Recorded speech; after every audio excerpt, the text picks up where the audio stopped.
سلام علیک یا رسول اللہ وعلی آلک و صحابک یا حبیب اللہ الصلاۃ والسلام علیک یا رحمۃ للعالمین وعلی آلک و صحابک یا سیدی یا شفیع المذنبین۔ آپ لوگ اچھی طرح جانتے ہیں کہ موجودہ دور کے اندر بالخصوص جب سے یہ سوشل میڈیا عام ہوا ہے تو اختلافات کو زیادہ ہوا دی گئی ہے۔ معمولی درجے کے اختلافات جو تھے ان کو بہت زیادہ کر کے پیش کیا گیا ہے۔ ہمارے جو آپس کے جھگڑے ہیں اور ہمارے جو آپس کے مخالفتیں، یعنی اختلاف تو حسن اسلام کا، اور یہ شروع سے چلا آ رہا ہے اور ہوتا رہے گا۔ اس کا ایک طریقہ کار ہوتا ہے، اس کے کچھ دلائل ہوتے ہیں اختلاف کے، لیکن جو مخالفت ہوتی ہے وہ بلا دلیل ہوتی ہے۔ یہ اس وقت جس زمانے کے اندر میں اور آپ جی رہے ہیں، یہ ضد بازی کا، تعصب کا، عناد کا میدان ہے۔ یہاں پر ضد بازی ہے، یہاں پر تعصب ہے، یہاں پر حسد ہے۔ اور یہ ساری باتیں جو ہمارے اندر جو بیماریاں بھی پیدا ہوئی ہیں، ان کا سبب ایک ہی ہے کہ ہم اللہ تعالیٰ کے قرآن سے، رسول اللہ کی سنت سے دور ہو گئے، اور ہمارے جو اکابرین کی تشریعات تھیں، جو تصریحات تھیں، سلاطین امت کے جو اقوال تھے، قرآن اور سنت کی روشنی کے اندر ہمیں روشن اصول جو انہوں نے ہمیں عنایت فرمائے تھے، ہم ان سے دور ہو گئے۔ ابھی موجودہ دور کے اندر کچھ لوگ اس طرح ہوا ہے کہ اہل سنت کی روش سے دور ہو گئے، یعنی اپنے اکابرین کی راہ کو چھوڑ دی۔ حضرت مجدد الفسانی رحمۃ اللہ تعالیٰ علیہ، حضور سیدنا پیر مہر علی شاہ صاحب رضی اللہ تعالیٰ عنہ، حضور سیدنا اعلیٰ حضرت فاضل بریلوی رضی اللہ تعالیٰ عنہ، آپ کی تصریحات سے، آپ کی تشریعات سے، آپ کے نظریات سے لوگ دور ہو گئے۔ اہل سنت ایک راستہ ہے بین کس کے؟ اہل تشیع یعنی روافض کے اور نواصب خوارج کے، یہ ایک درمیان ایک راستہ ہے۔ تو کچھ لوگ خارجیوں کی گود کے اندر جا کر بیٹھ گئے، ان کے ساتھ ہاتھ ملا لیے، اور کچھ لوگ رافضیوں کی گود کے اندر جا کر بیٹھ گئے، ان کے ساتھ ہاتھ ملا لیے۔ تو ہم دین کے ایک طالب علم ہونے کی حیثیت سے ہماری جو ذمہ داری ہے، اللہ تعالیٰ کی ذات پاک نے جو لفظ عنایت فرمائے ہیں، تو اس کی روشنی کے اندر ہم جس وقت ان کو منع کرتے ہیں کہ آپ اس طرح نہ کریں، لوگ جانتے ہیں اچھے طریقے سے، جو لوگ جانتے ہیں وہ میرے ساتھ جو منسلک رہتے ہیں، ہماری گفتگو سنتے ہیں، ان کو یہ بات اچھی طرح معلوم ہے کہ آج سے 2 سال قبل میں نے کچھ سوالات کیے تھے، کچھ اپنے بزرگوں سے، اسی طریقے سے کچھ گدی نشینوں سے، واعظین سے، علماء سے، خطباء سے، اور جب میں نے دیکھا کہ یہ دوسری روش اختیار کرتے جا رہے ہیں تو ہم نے سائیڈ لے لی، اپنی سائیڈ کے اوپر ہو گئے۔ اور اسی طریقے سے کچھ دوسرے علماء کی گفتگو تھی جو حق کے اوپر مبنی تھی، مبنی بر حق سوالات تھے، تو ہم نے ان کی سائیڈ دی ہے، ان کے ساتھ ہم نے سٹینڈ لیا ہے۔ تو کچھ لوگوں کو بڑی تکلیف ہوئی ہے، وہ تکلیف ہمیں پتہ ہے کیا کہتے ہیں، ہمیں وہ تکلیف کے اندر ہمیں یہ کہنے لگے ہیں کہ آپ کی کیا اوقات ہے، یعنی مجھ سے یہ سوال کرتے ہیں کہ آپ کی کیا اوقات ہے، ہمارے پیروں کی اتنی اوقات ہے، ہمارے مفتیوں کی اتنی اوقات ہے، آپ کی کیا اوقات ہے۔ میں آپ کو یہ کہتا ہوں کہ میری اوقات، چلو میں آپ کو بتاتا ہوں، آج میں اپنی اوقات بتانے کے لیے آپ کو بیٹھا ہوں۔ یہاں پر جو دیوبندی اہل حدیث اور شیعہ سن رہے ہیں، میری ان سے ایک درخواست ہے کہ چونکہ ہم دونوں آپس میں، یعنی ہمارا ایک ہی مسئلہ کہ صلاۃ والسلام علیک یا رسول اللہ، ہم پڑھنے والے لوگ ہیں، ہمارے آپس میں یہ جو معاملہ ہے نا، اس اختلاف کے اوپر بات ہو رہی ہے، آپ انصاف کے اوپر بات کریں کہ ان میں اور مجھ میں کیا فرق ہے۔ یعنی میری بات اگر حق کے اوپر مبنی نہیں ہے، میری بات سچ کے اوپر مبنی نہیں ہے تو آپ رد کر دیں، میرے آپ خلاف جائیں، اور اگر میری بات حق کے اوپر مبنی ہے، یعنی آپ یہ فیصلہ کریں ہم میں سے سچا کون ہے، ہم میں سے حق کے اوپر کون ہے۔ منصف مزاج جو لوگ ہیں، کسی بھی مسلک سے تعلق رکھتے ہیں، میرا ان سے یہ سوال ہے۔ میری بات آپ سمجھ گئے؟ تو میں اپنی اوقات بتانے سے پہلے تمہیں بھی بتا دوں کہ تمہاری اوقات کیا ہے۔ تم تو جاہل ہو۔ کون سے جاہل ہو؟ کہ جو اللہ تعالیٰ قرآن کے اندر کہتے ہیں کہ جب ان سے کہا جاتا ہے کہ اس راستے کے اوپر چلو، اس راستے کے اوپر تم کیوں چل رہے ہو، جس راستے کے اوپر جا رہے ہو کیوں چلتے ہو، تو کہتے ہیں نتبع مال، ہم اس راستے کے اوپر چلتے ہیں، اسی راستے کے اوپر چلتے ہیں جس راستے کے اوپر ہم نے اپنے آباء و اجداد کو پایا، یعنی اندھی تقلید۔ یہ اندھی تقلید شیوہ کفار ہے، اور یہ اندھی تقلید معاشرے کا کینسر ہے۔ ہم تم کو مثل کفاروں کے سمجھتے ہیں، مثل گمراہوں کے سمجھتے ہیں کہ اندھے مقلد ہو، نہ دین کی الف کا پتہ، نہ دین کی با کا پتہ، اور جو کچھ آپ کے وہ کہہ دیتے ہیں گرو اور آپ کے پیشوا، تو پوری زندگی آپ لکیر کے فقیر ہیں، اور پوری زندگی آپ وہی لکیر پیٹتے رہتے ہیں۔ تو تمہاری اپنی کیا اوقات ہے؟ دیکھیں نا، مسلک اہل حدیث ہے ہمارا یہی اختلاف ہے نا، وہ جو قرآن پاک کے اندر اللہ تعالیٰ یہ گمراہی کے اوپر مبنی جو تقلید ہے، ان کے آباء و اجداد جو جہالت کے کام کرتے تھے، گمراہی کے اوپر چلتے تھے، تو ان کے اوپر وہ ان کے پیچھے آنے والے ان کی اولادیں اور ان کے پیروکار چلتے تھے، تو یہ ایک اندھی تقلید تھی اور یہ گمراہی کے اوپر مبنی تھی۔ تو یہ تقلید اور ہوتی ہے کہ کسی شخص کو مجتہد سمجھ کر، عالم اور مفتی سمجھ کر، اس سے بغیر فتویٰ طلب کی، اس سے بغیر دلیل طلب کیے، اس کی دلیل کو مان لینا، اس کے قول کے اوپر عمل کر لینا، بغیر فتویٰ طلب کیے، بغیر دلیل طلب کیے، اس کی بات کو مان لینا، یہ اور تقلید ہے وہ اور تقلید ہے، تو تم تو وہ اندھے مقلد ہو جو مشرکین کا اور کفار کا اور اگلی قوموں کا شعار تھا۔ تمہاری اپنی یہ حیثیت ہے، اور تمہارے پیروں کی کیا حیثیت ہے؟ وہ ایکسپوز کرتے رہتے ہیں، وہ چینل مختلف ہیں نا، وہ ایکسپوز کرتے رہتے ہیں، ہم دیکھتے ہیں ٹی وی کے اوپر کہ آپ کے جو پیران عظام ہیں ان کی کیا حیثیت ہے۔ وہ سرعام پروگرام آپ دیکھیں نا، وہ بڑے بڑے آستانوں کے اوپر جاتے ہیں اور بڑے بڑے آپ کی گدیوں کے اوپر جاتے ہیں اور وہ آپ کو بتاتے رہتے ہیں کہ جائے لوگ بیٹھے ہوئے ہیں۔ یہ ساری دنیا دیکھ چکی ہے آپ کو، اور آپ سے لوگ اب نفرت کرتے ہیں، شدید نفرت کرتے ہیں۔ خدا کے دین کو تم نے کاروبار بنائے ہوئے، مزاروں کو سجدے تم کرتے ہو، مزاروں کا طواف تم کرتے ہو، تمہیں روکنے والا کوئی نہیں ہے۔ مزاروں کی جو چادریں ہیں تو ان کا تم نعوذ باللہ وہ حال کرتے ہو کہ بس الامان واللفیظ میں کیا بیان کروں۔ آپ جاہلیت کی جتنی رسمیں، شرکیہ رسمیں تم کرتے ہو۔ تمہارے جو پیر ہیں اردو کے چند جملوں کے اندر ان کی 10 غلطیاں ہوتی ہیں۔ یہ تو میں چونکہ میرا یہ مقابلہ نہیں ہے کسی کے ساتھ کہ میں کسی سے مقابلہ کروں، میرے جتنے بھی دوست احباب ہیں سب جانتے ہیں کہ ہمارا کام ہوتا ہے اللہ تعالیٰ کی رضا کے لیے، ہمارا مقصد ہوتا ہے میسج دینا کہ جہاں پر غلطی ہو رہی ہے، استدلال کی غلطی ہو رہی ہے تو ہم وہاں پر واضح کر دیتے ہیں کہ یہاں پر آپ غلط ہیں۔ ہماری مقابلے کی فضا نہیں ہے، نہ ہم پیدا کرنا چاہتے ہیں، ورنہ ہم تمہیں بتا دیں تمہارے اپنے مفتیوں کا، تمہارے مدرسین کا کیا حال ہے۔ دیوبندیوں وہابیوں جن کو صبح شام تم کافر کہتے ہو، ان کے ترجمے تم نے رکھے ہوتے ہیں تمہارے مدرسین نے، اور ان میں دیکھ کے تمہیں سبق پڑھاتے ہیں۔ تمہارے جو پیر ہیں وہ میں بس پہ کہہ چکا ہوں کہ اردو کے اندر ایک لائن اردو کی وہ پڑھ کے مجھے دے دیں، اکثریت اللہ ماشاء اللہ کچھ کو چھوڑ کے، ان کی اپنی حالت یہ۔ میری بات آپ سمجھ گئے؟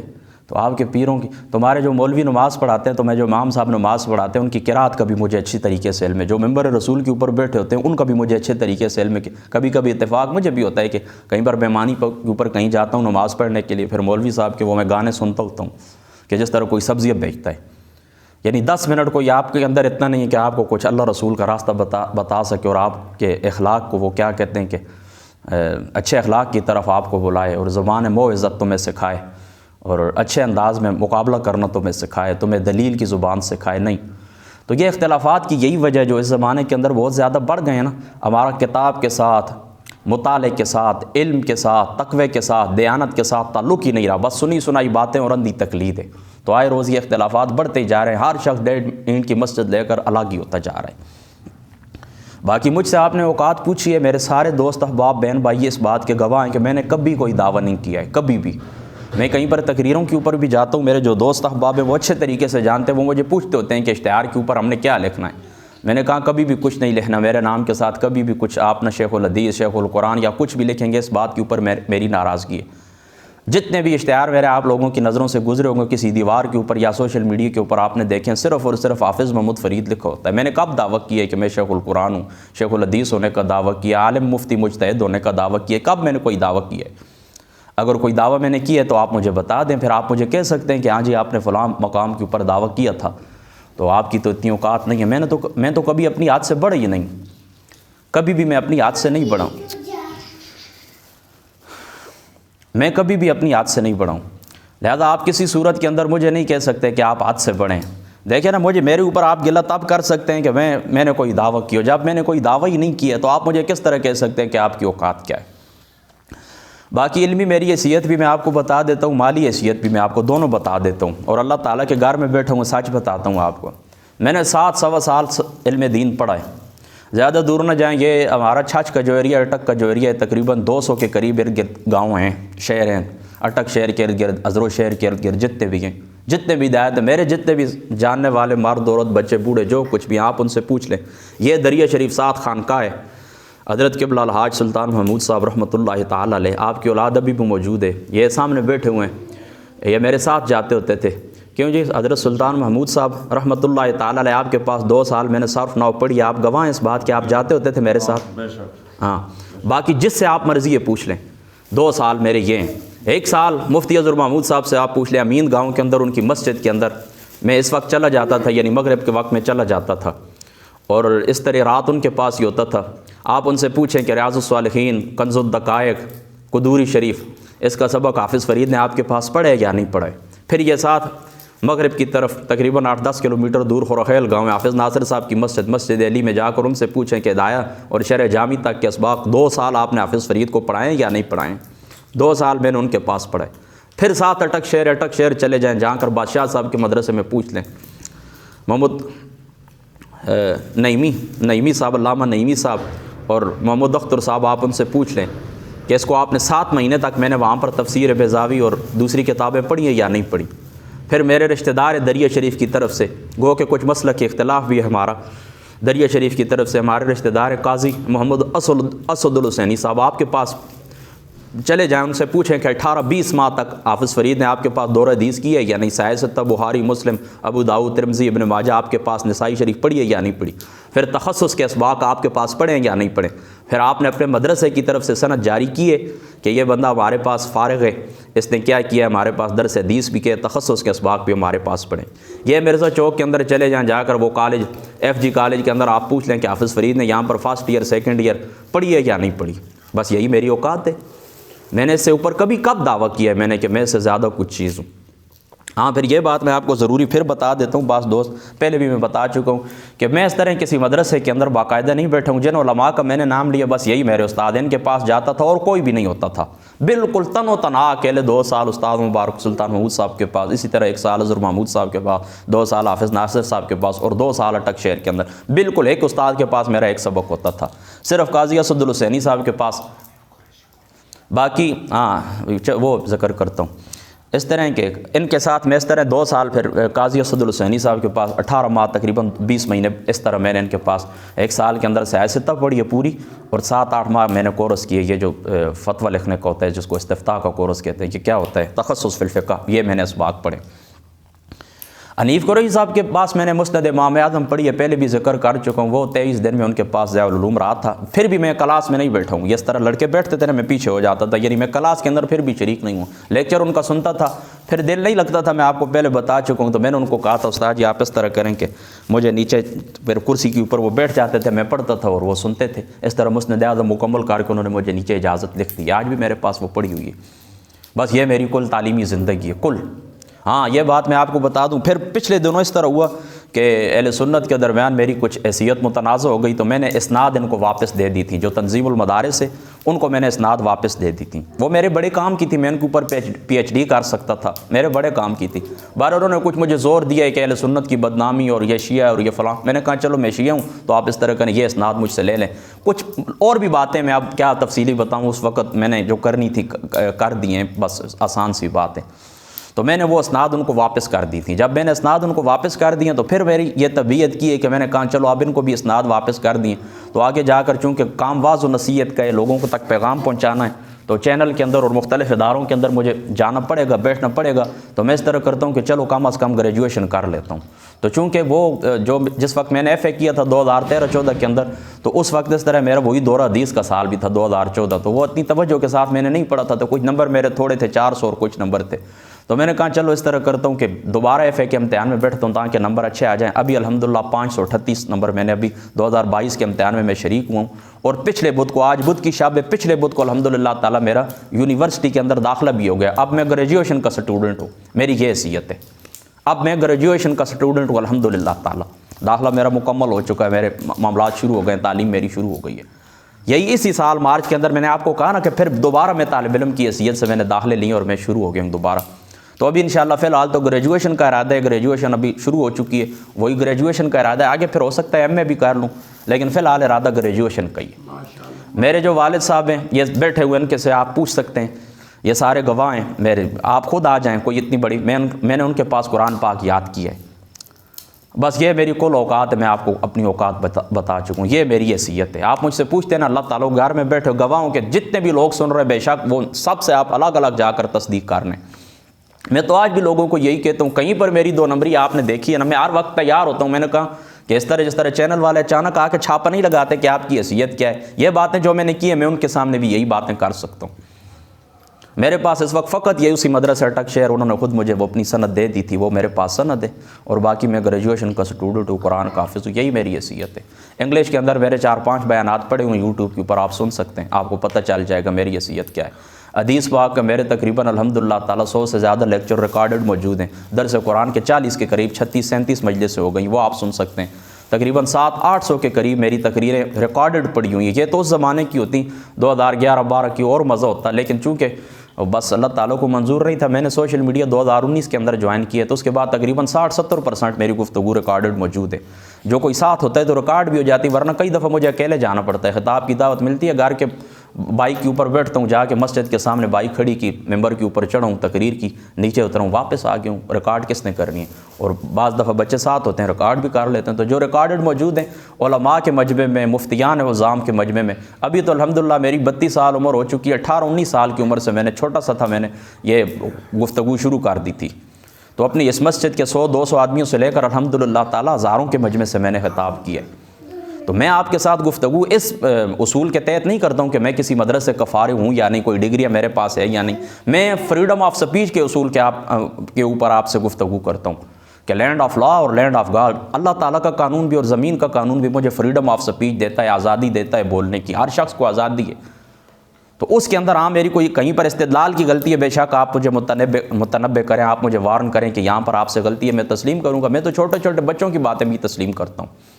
میں نے کب انکار کیا کہ فلاں مجھ سے غلطی نہیں ہو سکتی, مجھ سے خطا نہیں ہو سکتی؟ تو مجھ سے غلطی ہو سکتی ہے, کہیں پر میں استدلال میں غلطی کروں, کہیں پر عبارت پڑھنے میں مجھ سے غلطی ہو جائے, ہو سکتی ہے. لیکن مجموعی طور پر آپ میری فکر کو رد نہیں کر سکتے کہ میری فکر جو ہے وہ غلط ہے یا قرآن و سنت سے متصادم ہے. یہ آپ نہیں کر سکتے کبھی بھی انشاءاللہ تعالی. مولانا مودودی صاحب کس مدرسے کے فارغ تھے؟ اور تم جن ڈگریوں کی مجھے بات سناتے ہو, ڈگریاں چلو میری ہو سکتا ہے کہ کچھ لوگ تسلیم کر لیں جو میرے مسلک کے ہیں. کیا دوسروں کی ڈگریاں تم تسلیم کرتے ہو؟ سکول کالج یونیورسٹی پڑھنے والے لوگوں کو مدرسوں کے لوگ کہتے ہیں یہ جاہل ہیں, ان کو کیا پتہ ہے, دنیا پڑھ لیتے ہیں, چند سیکنڈ کے پاس آ جاتے ہیں نوکریاں, یہ نوکر پیشہ لوگ ہیں, ان کی کوئی حیثیت رکھتے ہیں؟ حالانکہ جو سرکاری سطح پر جو ڈگریاں دی جاتی ہیں تو ان کو تسلیم کیا جاتا ہے. یعنی ہر بندہ مانتا ہے کہ ہاں یہ بندہ کوالیفائڈ ہے, یہ بندہ پڑھا لکھا ہے, اچھا آدمی ہے, پڑھا لکھا انسان ہے. لیکن مدرسے تو ایک دوسرے کی ڈگریاں اور یہ تنظیمیں تو ایک دوسروں کی ڈگریاں نہیں تسلیم کرتے. مجھے جو ڈگری اہل سنت تنظیم المدارس نے جاری کی ہے تو دوسروں وابیوں کے نزدیک وہ شرک کی ڈگری ہے. ان کو جو ڈگریاں جاری کی جاتی ہیں ہمارے لوگوں کے نزدیک وہ کفر کی اور گستاخیوں کی ڈگری ہوتی ہیں. تو آپ کی ان کی کیا حیثیت ہے؟ کچھ ہے حیثیت تو آپ مجھے بھی بتا دیں, میں بھی حاصل کر لیتا ہوں. میں آپ کے ساتھ اس اصول کے اوپر, فریڈم آف سپیچ کے اصول کے اوپر بات کرتا ہوں. میں آزاد ہوں, میں ہر بندے کو یہ حق دیتا ہوں, ہر بندہ آزاد ہے, گفتگو کر سکتا ہے. ہاں بعض یہاں سوال ہر بندہ کا, آقا علیہ السلام کی ذات اقدس سے سوال ہو سکتا ہے. ایک عام دیہاتی حضور کی ذات اقدس سے آ کے سوال کرتے ہیں یسألونک ماذا ینفقون, یسألونک عن الأہلۃ, اور درجنوں سوال حضور کی ذات اقدس سے عام دیہاتی لوگ کر سکتے ہیں. تو تمہارے پیر کیا رسول اللہ صلی اللہ تعالیٰ علیہ وسلم انبیاء سے بھی زیادہ شان رکھتے ہیں؟ نعوذ باللہ من ذالک, کہ ان سے سوال نہیں ہو سکتا. وہ تمہارے لیے معتبر ہوں گے. وہ مرزا جیلمی ہزار اس سے آپ اختلاف کریں تو وہ مفتی طارق مسعود کہتے ہیں نا کہ فلاں اس طرح ہیں فلاں, اس نے کہا وہ تمہارے لیے ہوں گے. یعنی تقی عثمانی وغیرہ کو اس نے ذکر کیا نا, کہتے ہیں بڑے عالم ہیں عرب والے, ان کے بارے میں یہ اس نے کہا وہ تمہارے لیے ہوں گے, میرے لیے وہ کچھ بھی نہیں ہے. تو بات اس طرح ایک دوسرے کے جو ہوتے ہیں نا وہ اپنے وہ دائرے. مجھے کسی زمانے کے اندر میں ضیاء العلوم کے اندر پڑھتا تھا نا, تو مجھے ایک لڑکا کہتا تھا ضیاء العلوم کا نام سن کے بڑے بڑوں کی آنکھیں جھک جاتی. میں نے کہا یہ نہ کہیں, آپ جو اندر پڑھتے ہیں آپ کو روٹی چھوٹی اندر سے ملتی ہے نا, آپ کے لیے ضیاء العلوم ہے. باہر کوئی بھی نہیں مانتا اس کو, انٹرنیشنل سطح پر جا کر نام لے لیں کوئی بھی تسلیم نہیں کرتا. ٹھیک ہے علمی حلقوں کے اندر جو مدارس کے ساتھ جن کا تعلق ہوتا ہے ٹھیک ہے, وہ تھوڑا بہت جو کرتے ہیں ایک دوسرے کے ساتھ وہ کرتے ہیں, لیکن جو کچھ تم اشر کرتے ہو ایک دوسرے کا وہ بھی مجھے اچھے طریقے سے معلوم. پہلے تو وابیوں شیعوں کے ساتھ اختلاف ہوتا تھا, اب تو تم خود ایک دوسرے کو خارجی ناس بھی کہتے رہتے ہو. تو یہ ہستیاں اور یہ تمہاری ڈگریاں اور یہ تمہارے مقام یہ سب فضول ہے کسی قسم کے. یہ آپ ان کو کچھ بھی نہ سمجھیں. آپ کی ڈگری میرے نزدیک کچھ نہیں ہے, میری ڈگری آپ کے نزدیک کچھ بھی نہیں ہے. بس آسان سی بات ہے, بات غلط کہاں پر ہے؟ جس شخص کے اوپر آپ کو اعتبار ہے اس شخص کے سامنے پیش کرتے ہیں. ہاں مناظرے کے لیے ہم پلہ ہونا ضروری ہے. دیکھیں نا, دو جس وقت آپس میں مناظرہ کرنے کے لیے بیٹھتے ہیں وہ دلائل کے اندر غور کرتے ہیں, تو اس کے لیے علم کی ضرورت ہے. تو کوئی شخص مناظرہ کرنے کے لیے آئے تو بے شک میں بھی اس کو کہتا ہوں تو سوال بے شک یہاں پر سب کریں, 1000 بندہ سوال کرے اور 1000 سوال کریں, اور میں سوالات کے جواب دیتے بھی رہتا ہوں. مناظرے کے لیے یہ اصول ہے کہ ہم پلہ ہونا شرط ہے کہ ایک طرف ایک بندہ اس نے 40 سال علم حاصل کیا اور دوسری طرف ایک بندہ ہے وہ زمین کے اندر وہ کیا کرتا ہے, کھیتی باڑی کرتا ہے, اور وہ آ کر بیٹھ جائے کہ میں تم سے مناظرہ کرتا ہوں. یہ بات غلط ہے. جس زمانے کے اندر میرے مناج القرآن سے اچھے تعلقات ہیں اس زمانے کے اندر بھی میں ان کو یہی کہتا ہوتا تھا کہ یہ بات نہ کیا کریں کہ فلاں شخص کی حیثیت کیا ہے, کہ وہ قادری صاحب سے طاہر القادری نہیں, یہ بات بالکل غلط ہے. سب انسان اللہ تعالیٰ کے نزدیک برابر ہے. عالم دین سے سوال ہوگا اور عالم دین کا حق بنتا ہے جواب دے. لیکن اس زمانے کے اندر پتہ ہے لوگ کیا کرتے ہیں, جس بات کا جواب ہوتا ہے تو سارے چیلے بھی آ جاتے ہیں اور جتنے بھی وہ مالشی وغیرہ ہو جاتے ہیں اکٹھے ہو جاتے ہیں اور سوشل میڈیا کے اوپر شور ڈالنا شروع کر دیتے ہیں اور ایک کے 10 جواب دیتے ہیں, کیونکہ ان کے پاس جواب ہوتا ہے نا. سوال غلط ہوتا ہے, سوال کی کمزوری ہوتی ہے, یا اس سوال کا جواب ہوتا ہے تو دیتے ہیں. اب جس سوال کا جواب نہیں ہوتا تو کہتے ہیں تم ہماری حیثیت کے تم ہمارے مقابلے کے اندر ہو ہی نہیں، تمہاری حیثیت ہم سے کمزور ہے، تمہارا علمی مقام ہم سے کمزور ہے، خاموشی اختیار کر لیتے ہیں۔ تو یہ ایک جہالت کی بہت بڑی دلیل ہوتی ہے۔ تو ہم تو یہی کہتے ہیں اگر کوئی کسی خانقاہ سے کوئی سوال کرے، کسی مفتی سے سوال کرے، مجتہد سے سوال کرے، وہ سوال کا جواب دے، یہ اس کی ذمہ داری ہے۔ میں کتنے سوالوں کے جوابات لکھے ہیں، کتنے سوالات کے جوابات میں نے زبانی دیے ہیں۔ ہم نے کسی سے کہیں کہا کہ تم نے کہاں پر پڑھا ہے؟ ہاں، مناظرے کے لیے کوئی بھی آئے یہاں پر کہے کہ فلاں موضوع کے اوپر مناظرہ کرنا ہے تو ہم اس سے اس کی تعلیم پوچھیں گے۔ میں آپ کو بتا چکا ہوں 10 سال سکول گیا ہوں، 2 سال کالج گیا ہوں، ابھی یونیورسٹی کا پہلا سال ہے، تو یہ 13واں سال ہے میرا۔ اس طرح 7 سال علم دین پڑھا ہے، 2 سال کو یعنی چلو سال ہی کر دیں، 2 تو نہیں پورے ہوئے، سال ہی کر دیں، تو اس طرح 20-21 سال میرا تعلیم کا عرصہ بنتا ہے۔ تو 20-21 سال آپ بھی تعلیم حاصل کریں، پھر مناظرہ کریں آ کے۔ تو یہ اپنے پیروں کو اپنی جیب میں رکھیں، میری بات سمجھیں آپ ان کو۔ میں پھر دوبارہ اپنا جملہ دہراتا ہوں، اپنے پیروں کو اپنی جیب کے اندر رکھیں، یہ تمہارے لیے کوئی معتبر ہوں گے، جائیں ان کو خدا سمجھو، ان کو سجدہ کریں۔ ہاں، ہم سے علمی جو اللہ رسول کی بات ہوگی، ہمارے ہاتھ کے اندر قرآن اور سنت، اللہ پاک کے فضل و کرم سے ہم قرآن اور سنت کی کسوٹی کے اندر ہر شخص کو پرکھیں گے، جو اس کے اوپر اترے گا الحمدللہ، جو نہیں تو جائے اپنا کام کرے۔ ہمارے راستے جدا ہیں آپ سے، ہم نے اللہ تعالیٰ کو جواب دینا ہے، اس کے رسول پاک کی بارگاہ میں حاضری دینی ہے۔ اور سب میں اپنے بچوں کو، بہن بھائی، بیٹے بیٹیاں جتنے بھی سوشل میڈیا کے ذریعے بھی ہمیں سنتے ہیں، ان کی خدمت میں میری یہی درخواست ہے کہ بس اللہ رسول کو فالو کریں، اللہ تعالیٰ کی ذات اقدس کے اوپر ایمان رکھیں مضبوط۔ کچھ بھی یہ نہیں کر سکتے، ان کے آباء و اجداد اگر کچھ چیزیں تھیں تو تھیں، آج بھی ہم ان کا احترام کرتے ہیں۔ یہ بیچارے خود روٹیاں مانگتے ہیں لوگوں سے، مریدوں کے چندوں کے اوپر یہ پلتے ہیں، مریدوں کے دیے ہوئے نذرانے اس کے اوپر یہ پلتے ہیں۔ اور یہ ایک عالم دین جس نے ساری زندگی قال اللہ قال الرسول وہ کرتے ہیں، پڑھاتے رہے ہیں، تو ان کے مقابلے کے اندر ان کو حیثیتیں دیتے ہیں، یہ کبھی نہیں ہوگا۔ تو جب تک ہمارے منہ کے اندر زبان ہے، روح اور جسم کا ساتھ ہے، انشاءاللہ تعالیٰ آنکھ بولتے رہیں گے۔ ابھی اذان کا ٹائم ہو چکا ہے، بس اللہ تعالیٰ کی ذات اقدس عمل کی توفیق عطا فرما۔ واخر الدعوانا ان الحمدللہ رب العالمین۔